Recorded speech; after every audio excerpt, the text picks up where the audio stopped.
In the beginning stage, uh, I discussed about the verb. A verb is a word which tells us about an action. But I want to tell you, verb lies in different forms, and we say V1, V2, V3, V4, and V5. You will be amazed to listen that not only nouns live in singular or plural stages, but verbs also live in singular and plural stages. Let us go in detail. Noun in the root form lies in the singular state. Noun lies in the singular stage. It is converted from singular to plural, but the root form of noun is singular. On the other hand, as far as verb is concerned, the root form of verb is in the plural form. By adopting some certain rules, we change them into singular. Once again, I remind you, the root form of noun is singular. By adopting some certain rules, they are converted into plural.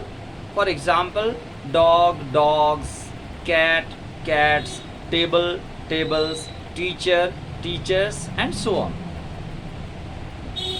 But as far as verbs are concerned, the root form of verbs lie in the plural state, and they are converted into singular state by adopting some certain rules. And very amazing to let you know, the rules which are adopted to change a noun from singular to plural, the same rules are adopted to change a verb from plural to singular. Today you will be amazed to listen also. The root form of verb is called V1. That is plural form. The plural form of verb is called V1, which is the root form of the V1, and the singular form of verb, that is called V5. So V1 is the plural form and V5 is the singular form. Generally, whenever tense is taught to the students, the teachers say, when the subject is third person singular number,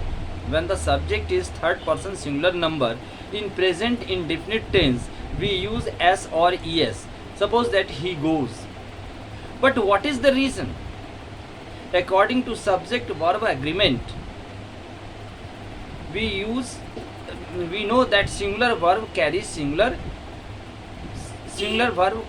subject carries singular verb. He goes. But why goes?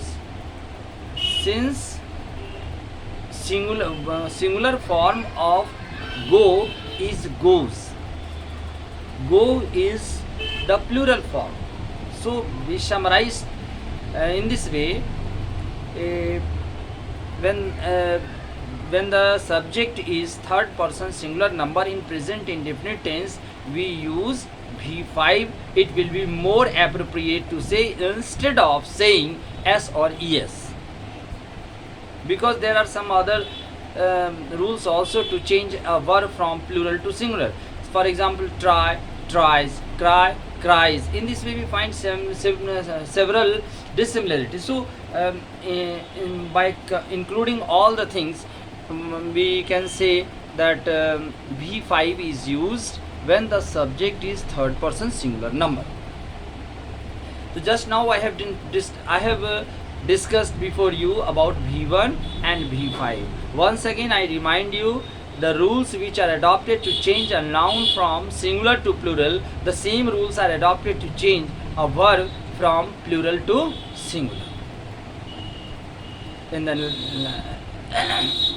the latter episode, we shall discuss about V2, V3 and V4. Okay, thank you, have a nice day.